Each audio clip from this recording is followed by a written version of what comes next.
Eh bien salut tout le monde, c'est AZK, bienvenue pour ce DeFi Actu du 12 octobre 2023, j'espère que vous allez bien. J'ai pas mal de news pour aujourd'hui, donc je vais essayer de pas m'attarder de trop sur chaque sujet pour pas faire une vidéo d'une heure non plus. Le premier sujet dont je voulais vous parler, c'était l'USDR, ce stablecoin backé par de l'immobilier lancé par Tangible, qui dépègue. Il est à 53 centimes en ce moment, j'ai eu l'occasion d'en parler hier pour faire un petit point sur ce qu'on savait. Bah là, il y a des nouvelles choses qui sont tombées. Tangible notamment, ils ont réagi, ils ont fait 2 tweets. Donc un premier pour expliquer vite fait ce qui s'était passé. Dans le collatéral de Tangible, il y a de l'immobilier certes, mais il y a aussi du DAI. Le DAI, ça sert à apporter une certaine liquidité au stablecoin. On peut venir échanger des DAI contre des USDR, mais aussi des USDR contre des DAI à tout moment. Le souci, c'est que en fait, les gens ont profité de ce mécanisme et ils ont récupéré tous les DAI qu'il y avait dans le collatéral. Alors, qui sont ces gens, je sais pas, mais en tout cas, sur une période de 24 heures, ils ont totalement retiré, drainé le collatéral qu'il y avait en DAI sur le protocole. Donc, c'est vérifiable on-chain, c'est bien ce qui s'est passé, hein. Il y a plein d'adresses qui se sont coordonnées pour le faire. Il y en a certaines qui reviennent aussi, et il y a certaines baleines qui sont sorties, notamment, voilà, cette adresse qui a sorti 1,8 million d'USDR, il y en a une autre qui en a sorti 1,5 million. Voilà, c'est pas des petites sommes, hein, c'est pas anodin. Maintenant, est-ce que ces whales savaient quelque chose autour de Tangible? Est-ce qu'ils savaient que le collatéral en immobilier, il valait pas grand-chose, ou qu'il y avait une magouille dans l'histoire? Je sais pas, c'est pas impossible que ce mouvement soit arrivé suite à des gens qui savent des choses sur le protocole Tangible. On aura l'occasion d'en reparler dans la vidéo. D'ailleurs, Tangible a fait un plan d'action sur ce qui allait se passer. Ils affirment avoir l'immobilier et que c'est vérifiable grâce aux éléments qu'ils ont mis dans la documentation. Admettons qu'ils aient l'immobilier qu'ils disent avoir en collatéral. Ils disent aussi que ça représente 84% du collatéral. Donc techniquement, si l'USDR est en dessous de 84 centimes, on peut l'acheter à rabais maintenant.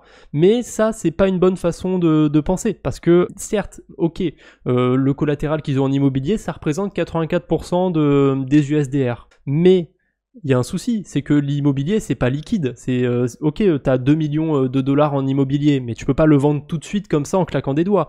Si tu veux le vendre très vite, il va pas falloir le vendre au prix du marché. Donc, certes, techniquement, là, peut-être qu'entre les mains, ils ont 84% du collatéral, mais s'ils doivent le vendre tout de suite, ils vont pas récupérer 84%. Et c'est pour ça que le marché a l'air de le pricer à 53 centimes. Ils estiment qu'au mieux, s'ils ont bien ce collatéral, ils pourraient récupérer 53% du collatéral. On voit que l'USDR, il fluctue un petit peu. Il y a eu du mouvement dans la nuit, justement, quand il y a eu l'annonce.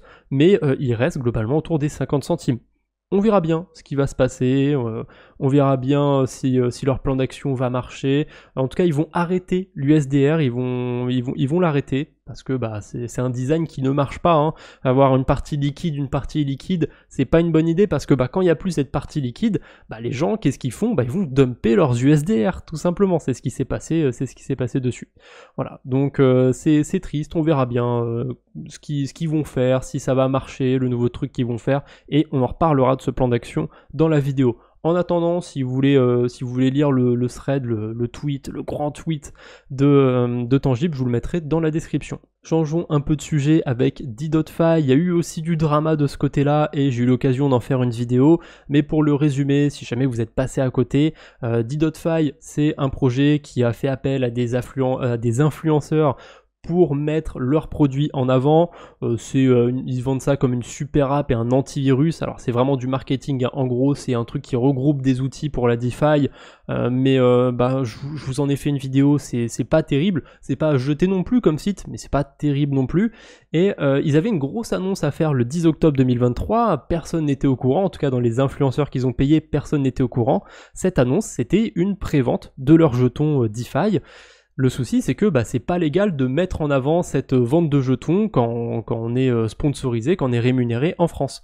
En France, quand on est rémunéré par un projet, on peut pas, s'ils lancent une ICO, on peut pas parler d'eux s'ils n'ont pas le PSAN. C'est passé récemment dans la loi influenceur, et du coup, ça a mis à mal un petit peu leur partenariat. Journal du Coin, Cryptomatrix, etc. Ils ont dû suspendre le partenariat parce que ils peuvent pas vendre ça, hein, littéralement. Donc voilà, c'est pour résumer un petit peu ce qui s'était passé autour de ce drama. En plus, D.Fi, ils avaient fait une campagne marketing qui était très agressive. Je les ai vus partout pendant 2 jours sur X, là j'en pouvais plus quand je scrollais pour chercher des news, je voyais 3 threads qui m'expliquaient que D.Fi c'était super, etc. Ouais, c'est bon, ça m'avait saoulé. Mais écoutez, comme je dis, tout n'est pas acheté sur D.Fi, mais ouais, la manière dont ils ont amené cette prévente, etc., c'est incompréhensible. Pourquoi ils ont payé des influenceurs pour mettre en avant un truc qui allait arriver le 10 octobre sans prévenir ce qui allait arriver? Enfin, c'est très particulier la manière dont ça a été fait. Et bah voilà, c'est pour ça qu'il y a eu autant de drama autour de D.Fi. Allez, on va parler un petit peu de bonnes nouvelles quand même. Stars Arena, j'en ai parlé plusieurs fois dans les news récemment. Il y a eu un hack sur le protocole, même 2 hacks. Tous les fonds ont été volés, 266 000 AVAX. Ils ont été restitués. Il y a une partie qui a été laissée aux hackers comme récompense. Donc 27 610 AVAX. C'est pas trop mal, hein. Ça fait plus de 200 000 $ au cours actuel. Donc voilà, ils ont récupéré les fonds, a priori ça c'est bien fini pour Stars Arena, on va voir s'ils vont réussir à relancer leur protocole. Moi j'aime pas tout ce qui est social finance, etc. donc j'irai pas personnellement, mais je suis quand même curieux de voir s'ils vont réussir à relancer la machine, si ça va bien se passer malgré ce hack. On verra bien, on aura peut-être l'occasion d'en reparler. En tout cas, moi, je reste un petit peu loin de ces protocoles de social finance, etc. Ça m'intéresse pas trop. On a aussi Galaxy qui s'était fait hacker il y a pas longtemps. Alors eux, c'était pas autour du protocole, c'était autour de leur nom de domaine. Il y avait plus de 400 000 $ de fonds qui ont été volés. Et Galaxy va rembourser tous les fonds qui ont été volés. Et grands seigneurs comme ils sont, ils vont même rembourser 10% de plus. Donc voilà, si quelqu'un avait perdu 1 000 $, il va recevoir 1 100 $. Alors, on dit souvent qu'on apprend de ses erreurs, mais là, si on fait une erreur comme ça et qu'on est limite récompensé à avoir fait l'erreur, je sais pas si c'est une si bonne idée. Est-ce que les gens vont venir se protéger un petit peu plus en mettant des extensions comme Pocket Universe ou des wallets comme Rabby qui simulent les transactions pour éviter de tomber justement dans ce genre de scam? Je sais pas si c'est une si bonne idée, ce 10% d'extra. En tout cas, j'avais jamais vu ça, donc c'est pas une si mauvaise news. Et ok, pourquoi pas. Donc si jamais vous avez perdu des fonds suite à ce hack de Galaxy du site, vous avez un petit lien sur lequel aller pour récupérer tout ça. On a la blockchain Scroll qui a lancé son mainnet. Alors ils l'ont fait de manière silencieuse, ils l'ont pas du tout annoncé encore. Je pense que c'est comme Base et OPBNB, ils attendent un petit peu avant de l'annoncer officiellement, mais ça existe, on peut utiliser le mainnet de Scroll, il y a quelques protocoles qui existent, mais c'est vraiment tout petit pour l'instant. Il y a des chances que ce soit Rectland, que vous alliez dessus, qu'il n'y ait que des shitcoins, des scams, etc. Donc faites très attention si jamais vous voulez vous intéresser à Scroll maintenant. Je pense que ça sert à rien d'être aussi pressé. Vous n'allez pas toucher un airdrop si vous allez tout de suite sur Scroll. Il y a le temps d'attendre encore, mais voilà, ils ont lancé leur mainnet, il y a déjà des protocoles qui commencent à apparaître, à mon avis là déjà dans les 4 protocoles, s'il n'y en a pas un qui est un scam, on voit qu'il y en a un qui a fait moins 100% sur un jour, donc c'était probablement un scam, ça m'étonne pas si un de ces 4 là est un scam, et a priori il y en a un, mais bref, c'était juste pour vous tenir au courant que Scroll avait lancé son mainnet. Scroll c'est quoi? C'est un layer 2 d'Ethereum qui utilise la technologie des ZK Rollup. On commence à avoir l'habitude de ces termes, mais est-ce que ça nous apporte vraiment quelque chose ou quoi quand on l'utilise? On verra bien. En tout cas, c'est possible maintenant de bridger vers le mainnet de Scroll via Merkle, donc via Layer 0 aussi. Pourquoi pas, c'est une bonne nouvelle, mais je referai une vidéo dédiée de Scroll, de ce qu'on peut faire dessus quand on aura plus de bridge, quand on aura plus de protocoles. Pour l'instant c'est vraiment trop obscur, trop early pour qu'on en parle. Early dans le mauvais sens, dans le sens où là vous avez plus de chances de vous faire plumer qu'autre chose. Vaut mieux attendre un petit peu qu'il y ait des choses sérieuses qui se développent. Toujours autour des bridges, autour des blockchains, on a OPBNB qui s'est déployé sur 2 bridges. Donc on a Maison Finance et on a Layer 0 aussi qui prennent maintenant en charge OPBNB. Et Maison pour l'instant c'est le seul bridge qui permet de faire l'aller-retour sur OPBNB. C'est-à-dire qu'on peut pour l'instant quand on a un bridge officiel pour aller sur OPBNB, mais pour le retour on est obligé d'attendre une semaine. Et là, grâce à Maison, ça y est, on peut ressortir de OPNB instantanément, enfin quasiment instantanément, juste le temps de quelques minutes, le temps que le bridge se fasse, voire même moins, parce que Maison c'est assez rapide. Donc écoutez, c'est plutôt cool. Et Maison, c'est vraiment, j'entends jamais parler de ce bridge, je suis pas payé par eux ou quoi que ce soit, mais dès qu'il y a une blockchain, dès qu'il y a une innovation, ils sont dessus et bah c'est cool de voir qu'ils supportent autant de blockchains dès qu'elles apparaissent, etc. Enfin peut-être pas dès qu'elles apparaissent non plus, mais de manière assez early comme ça, c'est assez cool à voir. Et on a aussi un autre partenariat entre Prime Protocol et Layer 0, enfin c'est plus une intégration qu'un partenariat. Donc voilà, a priori maintenant vous pouvez déposer et emprunter sur Prime Protocol, vous pourrez même récupérer des Prime Points grâce à ça en interagissant avec Layer 0. Bah écoutez, pour les farmers d'airdrop, je pense qu'il y a un nouveau protocole à ajouter à votre liste. De toute façon, Prime Protocol, il y a déjà un airdrop à farmer, ce système de points et tout, je suis sûr que ça va finir en token et potentiellement en airdrop, mais on aura l'occasion d'en reparler. On a Trezor qui va sortir un nouveau wallet, le Trezor Safe 3, qui vise les débutants. Donc on va retrouver un wallet plus user-friendly, toujours aussi sécurisé, assez abordable. Pour le coup, c'est le cas, il est quand même assez abordable, on voit qu'il est en précommande à 79 €. Il y a deux versions de ce wallet, une version Bitcoin only et une version universal. Voilà, ils ont pensé à tout le monde, ils en ont même fait un pour les bitcoins maximalistes.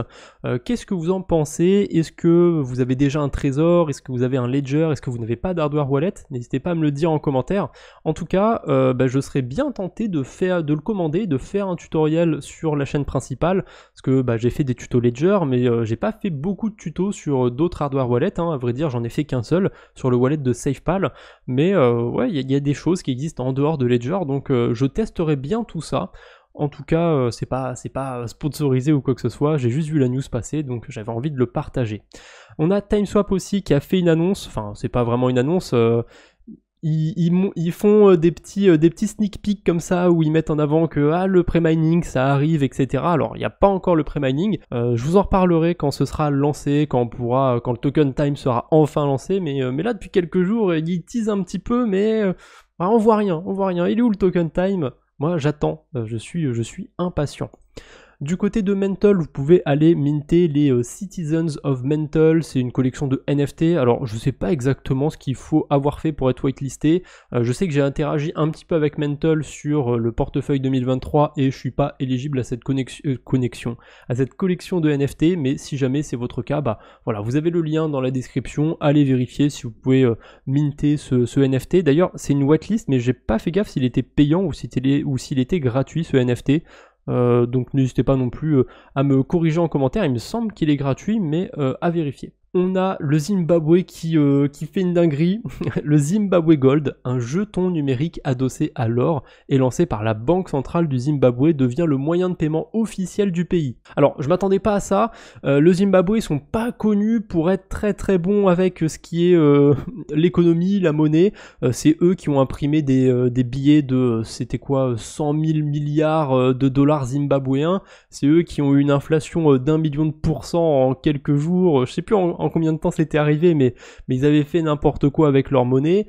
Là, ils lancent un jeton numérique adossé à l'or. Est-ce qu'il y a moyen de vérifier le collatéral ou c'est TKT, je suis le Zimbabwe, fais-moi confiance?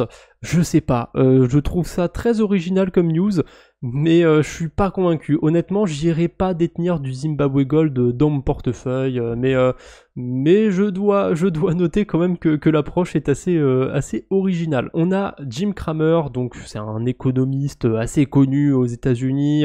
Bon, il est assez connu surtout pour dire des choses et en fait c'est l'inverse qui se passe. Là, il vient d'annoncer encore une fois que Monsieur Bitcoin est sur le point de faire une grosse chute. On va voir. A priori, ce serait encore un signal de bottom sur le marché, le fameux signal Jim Cramer. On va voir si cette fois-ci c'est encore le cas, si c'est encore trompé, ou si pour une fois on va lui donner raison. On verra bien. En tout cas, du côté d'Ethereum, du côté de la fondation Ethereum, ils ont vendu 1700 Ether. Donc c'est peut-être ça qui a amené une pression vendeuse récemment sur Ethereum. C'est vrai qu'Ether, il a l'air d'avoir pris plus cher que Bitcoin ces derniers jours. Après, je pense pas que ce soit cette transaction qui ait fait chuter le marché crypto là ces derniers jours, tout simplement parce qu'Ether il avait déjà commencé à corriger quand ils ont vendu de l'Ethereum. L'Ether Foundation aussi, ils sont connus pour vendre généralement au top de marché. Donc à quoi on peut s'attendre pour cette fin d'année 2023? Est-ce qu'ils pensent qu'elle va être très négative et du coup ils ont voulu récupérer un petit peu de liquidité? On verra bien. En tout cas, voilà, c'est des choses qui arrivent assez souvent, généralement. Quand l'Ether Foundation vend, on est sur un top de marché. Pas toujours, bien évidemment, mais c'est arrivé plus d'une fois dans l'histoire. Et pour terminer cette vidéo, je vous mets en avant les petites nouvelles quêtes de Layer 3 autour de Starknet. Voilà, je sais qu'il y en a qui me regardent, qui farment l'airdrop de Starknet probablement, ou d'autres airdrops. Et ben voilà, si vous avez interagi avec Starknet, vous pouvez aller valider quelques quêtes. C'est pas des grosses quêtes, hein, elles rapportent pas beaucoup d'XP, mais sur celle-ci, celle que j'ai déjà complétée, on peut venir récupérer un petit NFT. Bon, c'est un NFT commémoratif, hein, faut pas s'attendre à ce qu'il ait une grosse valeur ou à ce qu'il vous permette d'avoir un airdrop ou quoi que ce soit. C'est vraiment de la collection, mais moi j'aime bien venir récupérer les NFT sur Layer 3. J'aime bien cet aspect de jeu, j'en ai déjà parlé, mais je trouve ça assez intéressant. Voilà, c'est tout ce que j'avais pour aujourd'hui, j'espère que ça vous aura plu. N'hésitez pas à laisser un j'aime si c'est le cas. On se retrouve bientôt j'espère, d'ici là portez-vous bien, salut tout le monde.